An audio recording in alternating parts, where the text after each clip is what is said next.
Hi welcome back to Nalini vlogs in Kannada. ಇವತ್ತು ಬಂದುಬಿಟ್ಟು tandoori chicken ಯಾವ ರೀತಿ ಮಾಡೋದಂತ ನೋಡೋಣ.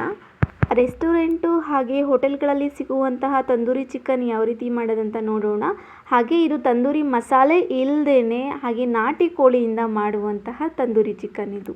ಹಾಗೆ ಇನ್ನು ಯಾರೆಲ್ಲ ಸಬ್ಸ್ಕ್ರೈಬ್ ಮಾಡಿಲ್ಲ ಪ್ಲೀಸ್ ಸಬ್ಸ್ಕ್ರೈಬ್ ಮಾಡ್ಕೊಳ್ಳಿ. ಹಾಗೆ ವಿಡಿಯೋ ಇಷ್ಟ ಆದರೆ ಲೈಕ್ ಮಾಡೋದು ಮಾತ್ರ ಮರಿಬೇಡಿ. ನಿಮ್ಮ ಅನಿಸಿಕೆ ಅಭಿಪ್ರಾಯಗಳನ್ನು ಕಮೆಂಟ್ ಮೂಲಕ ತಿಳಿಸಿ. ನಾನು 2 ಫುಲ್ ಲೆಗ್ ಪೀಸಲ್ಲಿ ನಾನು ಈ ರೀತಿಯಾಗಿ ತಂದೂರಿ ಕಟ್ ಮಾಡಿಸ್ಕೊಂಡು ತೊಗೊಂಬಂದಿದ್ದೀನಿ. ನೀವು ಸಹ ಚಿಕನ್ ಅಂಗಡಿಯಲ್ಲಿ ತಂದೂರಿ ಕಟ್ ಮಾಡಿಕೊಡಿ ಅಂದರೆ ಅಲ್ಲೇ ಕೂಡ ಮಾಡಿಕೊಡ್ತಾರೆ. ಈಗ ನೋಡ್ತಾ ಇರ್ಬೋದು ಮಸಾಲೆ ಎಲ್ಲ ಹಿಡಿಲಿಕ್ಕೆ ಈ ರೀತಿಯಾಗಿ ನಾನು ನೀಟಾಗಿ ಎಲ್ಲ ಕಟ್ ಮಾಡಿಕೊಂಡು ಸ್ವಲ್ಪ ಉಪ್ಪು ಹಾಗೆ ಅರಿಶಿಣದ ಪುಡಿ ಹಾಕಿ ಕಲಸಿ ಇಟ್ಟಿದ್ದೆ. ಈಗ ಒಂದು 1/4 ಟೀ ಸ್ಪೂನಷ್ಟು ಮತ್ತು ಅರಿಶಿಣ ಹಾಕಿಬಿಟ್ಟು ಒಂದು ಅರ್ಧ ಹೋಳನಷ್ಟು ನಿಂಬೆ ಹುಳಿನ ಹಾಕ್ಕೊಳ್ತಾ ಇದ್ದೀನಿ. 4 ಟೇಬಲ್ ಸ್ಪೂನಷ್ಟು ಶುಂಠಿ ಬೆಳ್ಳುಳ್ಳಿ ಪೇಸ್ಟು ಹಾಗೆ ಒಂದು ಅರ್ಧ ಬಟ್ಲಷ್ಟು ಮೊಸರು ಹಾಕ್ಕೊಳಕತ್ತೀನಿ. ಮೊಸರು ಮೇಯ್ನಾಗಿ ತಂದೂರಿ ಚಿಕನ್ಗೆ ಮೊಸರನ್ನ ಹಾಕ್ಕೊಳ್ಳಿ, ತುಂಬ ಸಾಫ್ಟಾಗಿ ಚಿಕನ್ ಇರುತ್ತೆ. ಹಾಗಾಗಿ ತಂದೂರಿ ಮಸಾಲ ಬದಲು ನಾನು ಚಿಕನ್ ಮಸಾಲ ಹಾಕ್ಕೊಳ್ತಾ ಇದ್ದೀನಿ. ಚಿಕನ್ ಮಸಾಲ 5 ಟೇಬಲ್ ಸ್ಪೂನಷ್ಟು, ಗರಂ ಮಸಾಲ 2 ಟೇಬಲ್ ಸ್ಪೂನಷ್ಟು ಹಾಗೆ ಅಚ್ಕಾರದ ಪುಡಿನೂ ಕೂಡ ನಾನು ಹಾಕ್ಕೊಳ್ತಾ ಇದ್ದೀನಿ. ನಿಮಗೆ ಖಾರ ಎಷ್ಟು ಬೇಕೋ ಅಷ್ಟು ನೋಡಿಕೊಂಡು ನೀವು ಅಚ್ಕಾರದ ಪುಡಿನ ಹಾಕ್ಕೋಬೇಕಾಗುತ್ತೆ. ನಾನು 1.5 ಟೇಬಲ್ ಸ್ಪೂನಷ್ಟು ನಾನು ಅಚ್ಕಾರದ ಪುಡಿನ ಹಾಕ್ಕೊಂಡೆ. ಇದನ್ನೆಲ್ಲ ಹಾಕಿಬಿಟ್ಟು ನೀಟಾಗಿ ಚೆನ್ನಾಗಿ ಉಪ್ಪು ಖಾರ ಎಲ್ಲ ಹಿಡಿಬೇಕು. ಆ ರೀತಿಯಾಗಿ ನಾವು ಇದನ್ನು ಕಲಿಸ್ಕೋಬೇಕಾಗುತ್ತೆ. ನಾನು ಚಿಕನ್ನು ಅರಿಶಿನ ಹಾಕಿಬಿಟ್ಟು ಚಿಕನ್ನ ಒಂದು 10 ನಿಮಿಷ ನೆನೆಸಿರೋದ್ರಿಂದ ಇವಾಗ ನಾನು ಉಪ್ಪನ್ನು ಹಾಕ್ತಾ ಇಲ್ಲ. ಉಪ್ಪು ಬೇಕಾದರೆ ಇನ್ನೊಂದು ಸ್ವಲ್ಪ ನೋಡಿಬಿಟ್ಟು ನೀವು ಹಾಕ್ಕೊಳ್ಳಿ. ಚೆನ್ನಾಗಿ ಕಲಿಸ್ಕೊಂಡು 1 ಗಂಟೆಗಳ ಕಾಲ ನೆನೆ ಹಾಕ್ಕೊಂಡಿದ್ದೆ. ಚೆನ್ನಾಗಿ ನೆಂದಿದೆ ಇವಾಗ ಚಿಕನ್ ಎಲ್ಲ.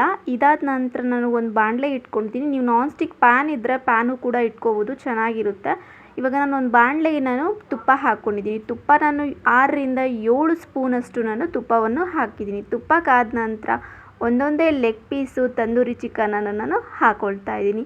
ಆದಷ್ಟು ಮೀಡಿಯಮ್ ಫ್ಲೇಮಲ್ಲೇ ಇಟ್ಕೊಂಡು ಇದನ್ನು ಹುರ್ಕೋಬೇಕಾಗುತ್ತೆ. ತುಂಬ ಮೀಡಿಯಮ್ ಫ್ಲೇಮಲ್ಲಿ ಇಟ್ಕೊಂಡು ನಿಧಾನಕ್ಕೆ ಇದನ್ನು ಫ್ರೈ ಮಾಡ್ಕೋಬೇಕಾಗುತ್ತೆ. ತುಪ್ಪ ಬೆಣ್ಣೆ ಇವೆರಡೂ ಕೂಡ ಇಲ್ಲ ಅಂದರೆ ನೀವು ಎಣ್ಣೆನೂ ಕೂಡ ಯೂಸ್ ಮಾಡ್ಬೋದು, ಏನೂ ತೊಂದರೆ ಇಲ್ಲ. ಇವಾಗ ನೋಡ್ತಾ ಇರ್ಬೋದು ಮೀಡಿಯಮ್ ಫ್ಲೇಮಲ್ಲಿ ಇಟ್ಕೊಂಡು ಇದನ್ನು ಚೆನ್ನಾಗಿ ಒಂದು 5ರಿಂದ 6 ನಿಮಿಷಗಳ ಕಾಲ ಇದನ್ನು ಟರ್ನ್ ಮಾಡ್ತಾ ಮಾಡ್ತಾ ಮಾಡ್ತಾ ನಾವು ಇದನ್ನು ಚೆನ್ನಾಗಿ ಹುರ್ಕೋಬೇಕಾಗುತ್ತೆ. ಫಾರಂ ಕೋಳಿ ಚಿಕನ್ ಆದರೆ ತುಂಬ ಬೇಗನೆ ಬೆಂದೋಗುತ್ತೆ. ಇದು ನಾಟಿ ಕೋಳಿ ಆಗಿರೋದ್ರಿಂದ ಸ್ವಲ್ಪ ಲೇಟ್ ಆಗುತ್ತೆ. ನೀವು ಫಾರಂ ಕೋಳಿಯಲ್ಲಿ ಮಾಡ್ಕೊಳ್ಳಿ, ತುಂಬ ಕಲರ್ಫುಲ್ಲಾಗಿ ತುಂಬ ಟೇಸ್ಟಿಯಾಗಿ ತುಂಬ ಸಾಫ್ಟಾಗಿ ಜ್ಯೂಸಿಯಾಗಿ ಕೂಡ ಬರುತ್ತೆ.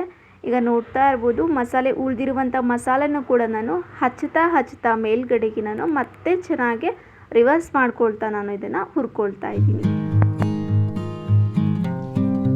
ಈಗ ಲಿಡ್ಡನ್ನು ಕ್ಲೋಸ್ ಮಾಡಿಬಿಟ್ಟು ಒಂದು 5 ನಿಮಿಷ ಹುರ್ಕೊಳ್ಳೋದು ಮತ್ತು ಟರ್ನ್ ಮಾಡೋದು, ಮತ್ತು ಲಿಡ್ಡನ್ನು ಕ್ಲೋಸ್ ಮಾಡೋದು, ಒಂದು 5 ನಿಮಿಷ ಮತ್ತೆ ಫ್ರೈ ಮಾಡ್ಕೊಳ್ಳೋದು ಮತ್ತು ಟರ್ನ್ ಮಾಡೋದು. ಇದೇ ರೀತಿಯಾಗಿ ನೀವು ಮಾಡ್ಕೊಳ್ಳಿ. ತುಂಬ ಚೆನ್ನಾಗಿ ಚಿಕನೆಲ್ಲ ಸಾಫ್ಟಾಗಿ ಬೆಂದಿತ್ತು. ಹಾಗಾಗಿ ನಾನು ತಂದೂರಿ ಚಿಕನನ್ನು ಹಾಕ್ಕೊಳ್ತಾ ಇದ್ದೀನಿ ಒಂದೊಂದಾಗಿ ಪ್ಲೇಟಲ್ಲಿ.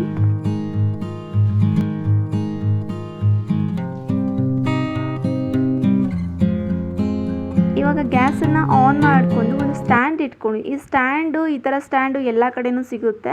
ಸ್ಟ್ಯಾಂಡ್ ಇಟ್ಕೊಂಡು ಈ ತಂದೂರಿ ಚಿಕನನ್ನು ನಾನು ಸುಡ್ತಾ ಇದ್ದೀನಿ. ನೀಟಾಗಿ ಎಲ್ಲ ಕಡೆಗೂ ಸುಡ್ತಾ ಇದ್ದೀನಿ. ರಿವರ್ಸ್ ಮಾಡ್ತಾ ಮಾಡ್ತಾ ಟರ್ನ್ ಮಾಡ್ತಾ ನಾನು ಸುಟ್ಕೊಳ್ಳಕತ್ತೀನಿ.